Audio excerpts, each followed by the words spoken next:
From the Organizing Secretary, Dr. Subroto Lahiri. Dr. Samman.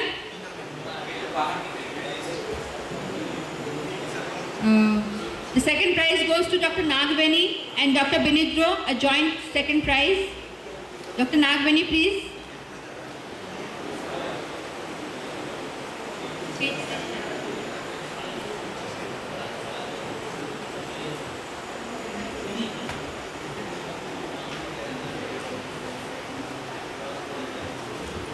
Dr. Binidro. Prizes can be collected from our counter. Please convey the message to them. We move on to the next session, that is on spondyloarthropathies, to be presented by Dr. S.R. Pal. And to chair this session, we have the pleasure of welcoming Dr. Nirmal De, who is the consultant orthopedic surgeon of this hospital, and Dr. S. Basurai, who is the ACHT ortho and our sole orthopedic surgeon who repairs and fixes all our bones. We welcome both of you, sir, to conduct this session. And I request all the speakers, both guest and in-house, to please stick to your time so that we can finish on time. Thank you.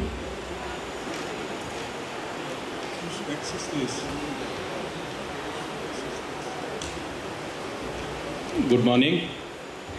We have this session on spondyloarthropathy, and the speaker will be Dr. Somod Ranjan Pal. He has got special interest in rheumatology and internal medicine. He is now currently a senior consultant and a professor at RKMSP. He has got a number of publications in national and international journals, and he has spoken a large number of times in national and international symposium. Dr. Pal, please. Good morning. Good morning. Thank you for inviting me to this wonderful session of your conference. Today I have been entrusted to speak in short about the subject of spondyloarthropathy. In rheumatology, basically there are certain issues which have taken a front seat in the last 2 decades for the better understanding of the cytokines, better understanding of the pathogenesis, better imaging techniques, and evolution of targeted treatments. There has been an ocean change in the outcome of patients of spondyloarthropathy. Spondyloarthropathy is basically an inflammatory disorder primarily affecting the axial spine, with or without peripheral manifestations, and often associated with extra-articular manifestations of the disease. They start at an early age, between the age of 15 to 20, 25 years, but very difficult to recognize at that point. They have a strong family history and often has an associated enthesitis and dactylitis. Enthesitis, in contrast to synovitis, is the hallmark of spondyloarthropathy, whereas synovial disease is equal to rheumatoid arthritis. Enthesial disease is basically spondyloarthropathy. This is an illustrative case, a 23-year-old male who presented to us with an inflammatory back pain of 2 years, which was insidious in onset and had an indolent course, awakening the patient in the second half of the night with pain is increased by immobilization, decreased by exercise, response to treatment with NSAIDs alone. It was associated with painful red eyes and a past history of knee effusion in the past when he was at the age of 10 to 12. As a positive family history, this patient has no history associated IBD or psoriasis. In this set of circumstances, given that things like male subject, young age, inflammatory back pain, which was chronic in course, insidious onset, awakening the second half of night, and the relief with exercise, relief with NSAIDs, and associated family history all help us to think whether this is a spondyloarthropathy. And these are the family of spondyloarthropathy. Apart from ankylosing spondylitis, which is the parent one, with bilateral radiographic sacroiliitis, there are others like say the psoriatic arthropathy, reactive arthritis, IBD-associated arthritis, juvenile chronic arthritis, and the major bulk, the undifferentiated spondyloarthropathy, which later developed angst in a majority of cases. To help us think of spondyloarthropathy, there are two main things. Number one is inflammatory back pain, and the number two is HLA-B27. Inflammatory back pain vis-a-vis mechanical back pain. That is the most important message I want to share with you. If there is a stiffness which exceeds 1 hour, if there is improvement with exercise, not with rest, alternating buttock pains, awakening in the second half of night, associated B27 and spinal mobility restriction, then it is pointing to inflammatory back pain.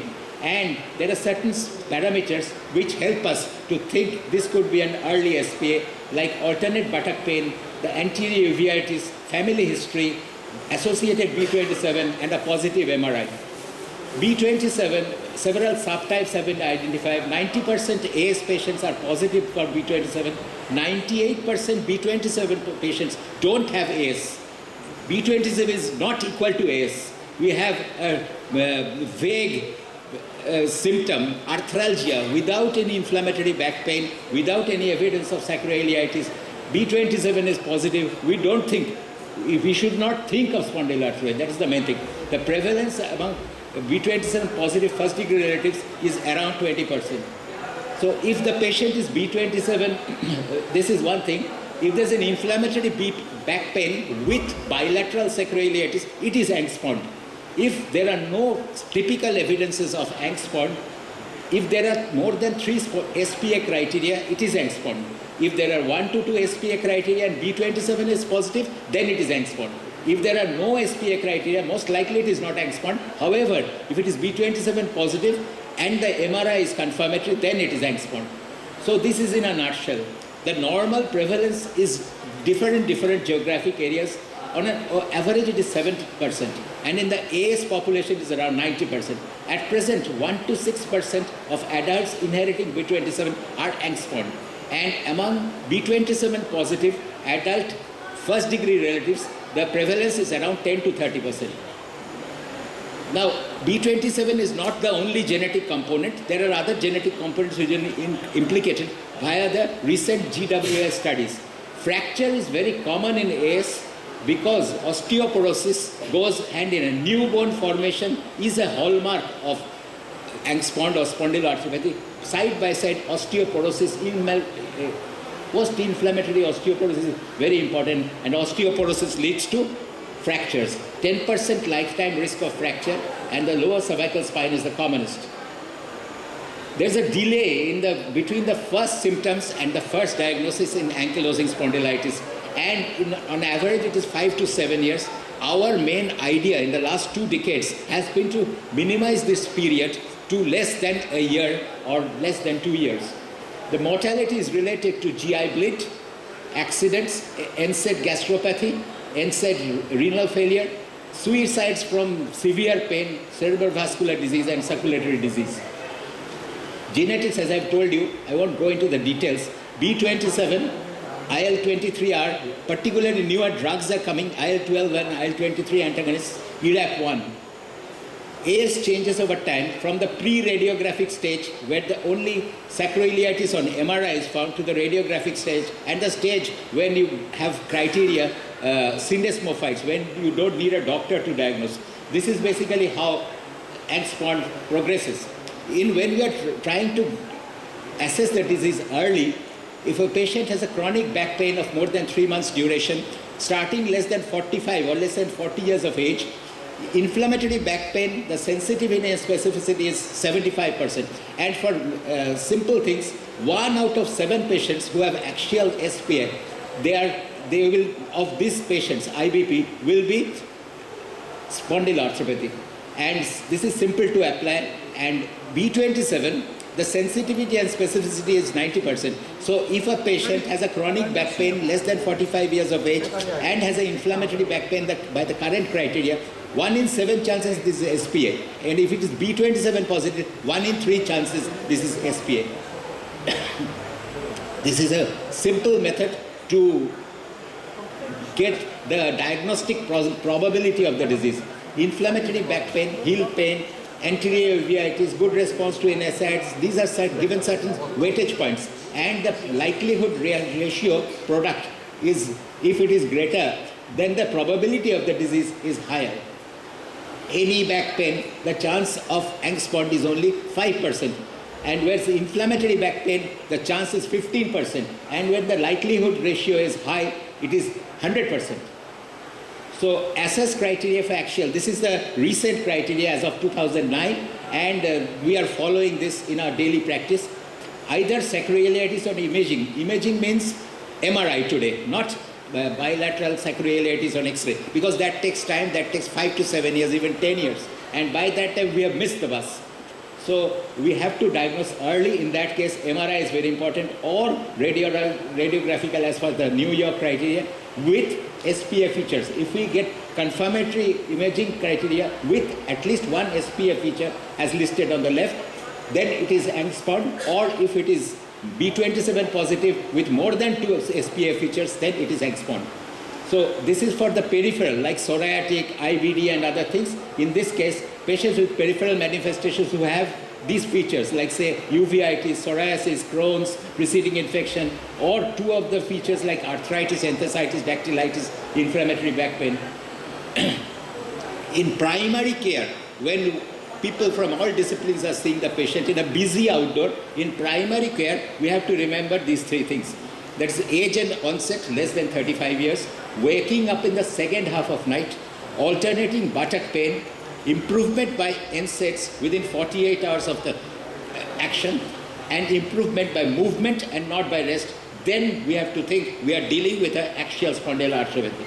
And inflammatory back pain, according to experts, I have already mentioned, the young age of onset, insidious onset, improvement with repetition.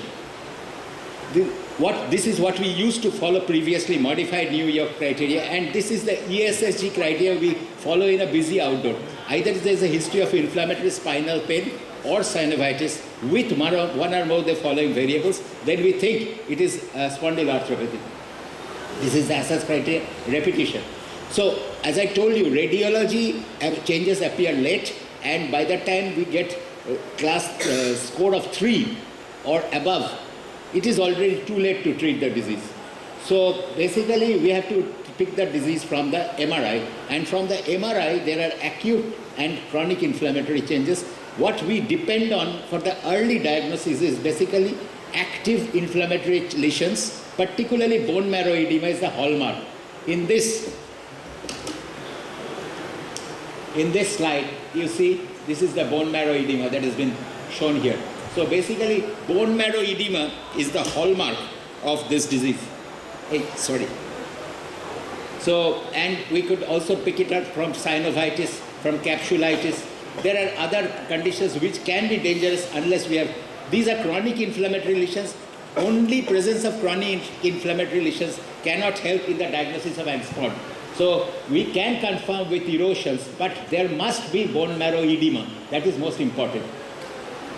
The spine in Angst-Pond, basically, or spondyloarthropathy, these are certain changes. This is the second case where is a peripheral arthritis.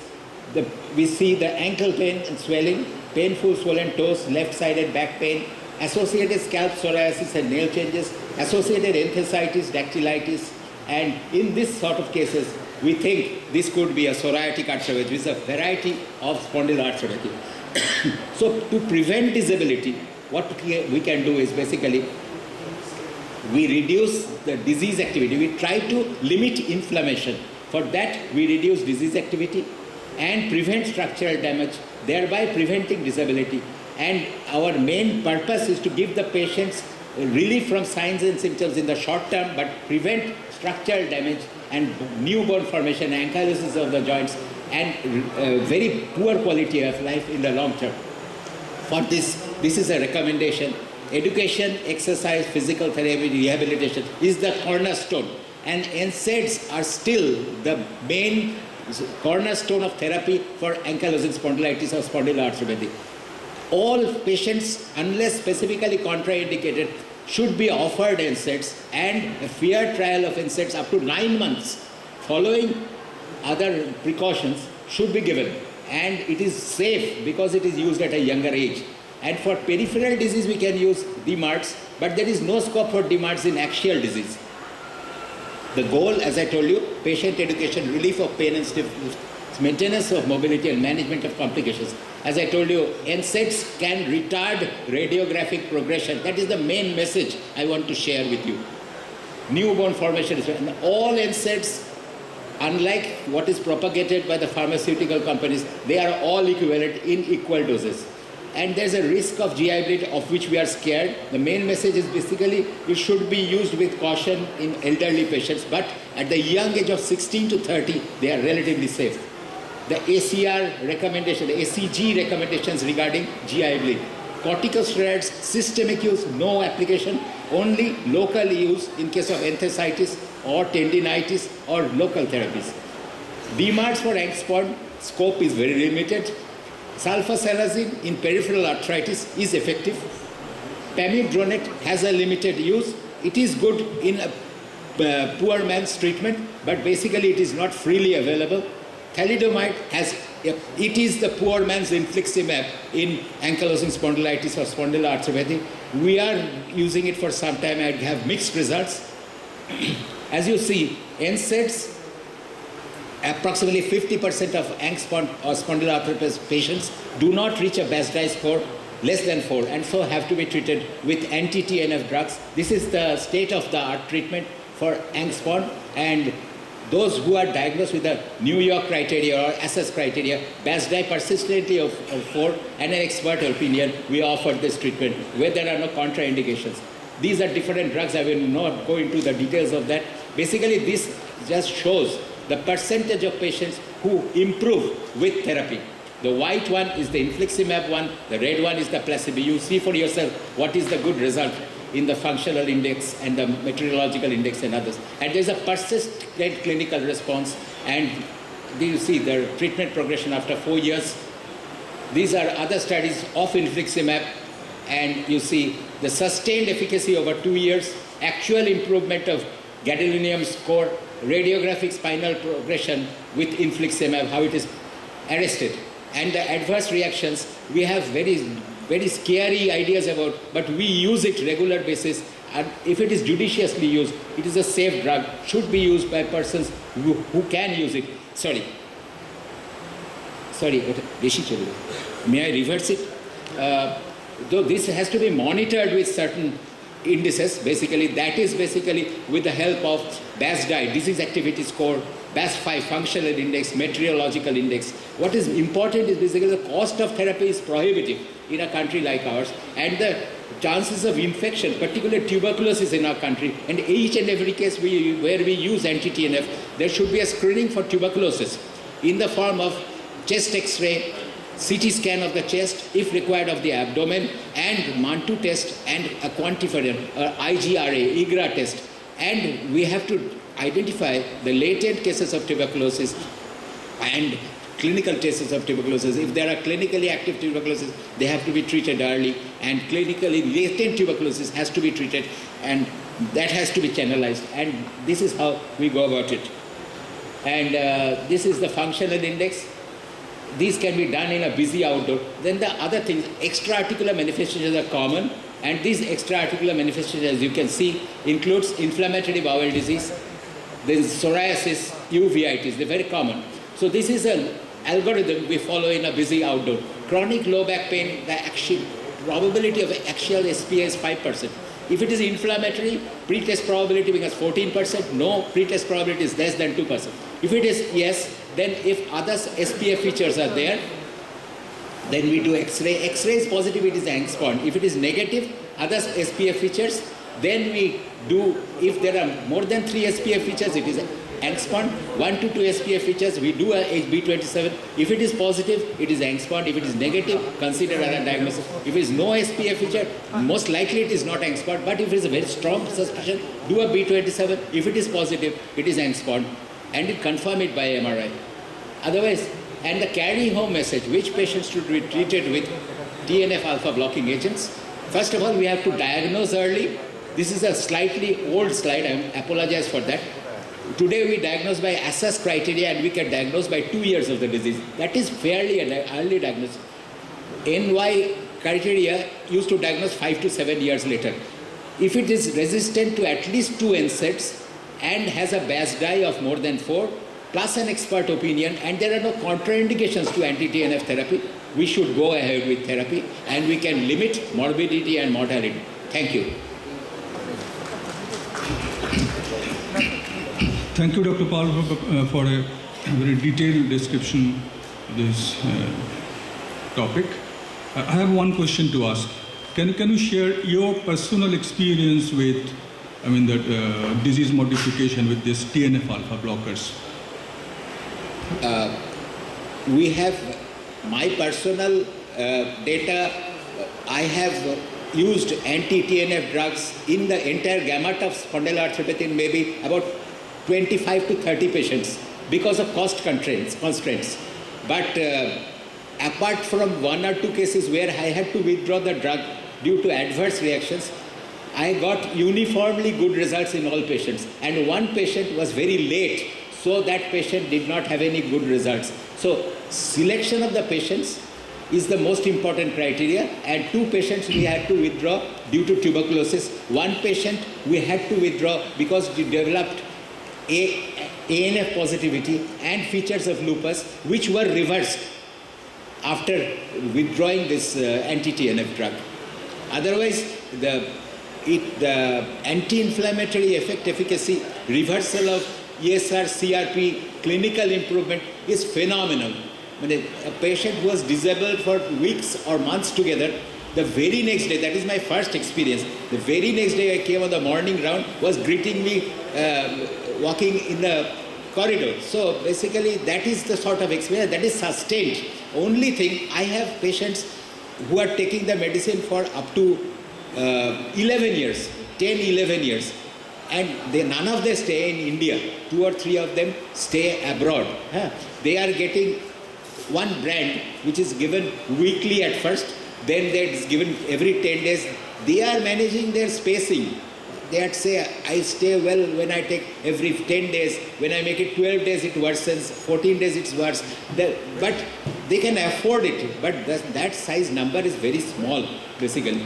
But overall, I have seen patients using it up to 1 to 2 years, and their response is good. The other side, the hospital patients who can use it for say 3, 4, 5 injections of infliximab, their result is mixed. They initially respond very well. Some of them stay well with physiotherapy and NSAIDs and other things, but some deteriorate. Not all keep well for a long time. That is important. The main idea is, this is my opinion, this is my experience, the main opinion, the drug has to be continued for as long as possible. Maybe 3 years, maybe 4 years, maybe 5 years. And if that can be continued, early stage disease modification can result in a long-term efficacy. That is very important. Thank you very much. But the next part of question is, while selecting a patient for anti-TNF, TNF alpha blocker therapy, do you take ESR and CRP as a guide? The reason for this question is, recently I had a patient who had I had to do a total hip replacement from one side. He had an extensive disease, but his ESR and CRP was normal. So do you think that TNF alpha blocker will act in those cases or not? Or my question is whether TNF alpha blocker should be given to those particular patients who have raised ESR and raised CRP. Thank you for the question. As I told you, most important indicator is clinical, supported by MRI evidence. If you get bone marrow edema or indices of edema, inflammatory, active inflammation on MRI, supported by clinical evidence, then CRP will not be a guide, basically. But in cases who are already on treatment with partial therapeutic response, and we want to tailor our dose of therapy, spacing it out. In a resource-constrained country like ours, we are often guided by CRP and ESR. But in the primary selection of the cases, if there are inflammatory signs, clinical pointers supported by MRI evidence of active sacroiliitis, whatever I say, bone marrow edema, synovitis, in this scenario, then we are not guided by ESR and CRP alone. ESR, CRP alone can never be a guide to treating nor stopping treatment. That is most important. Thank you very much, Dr. Pal, for the detailed discussion on this. Now this is over. Thank you, sir. So please, thank you.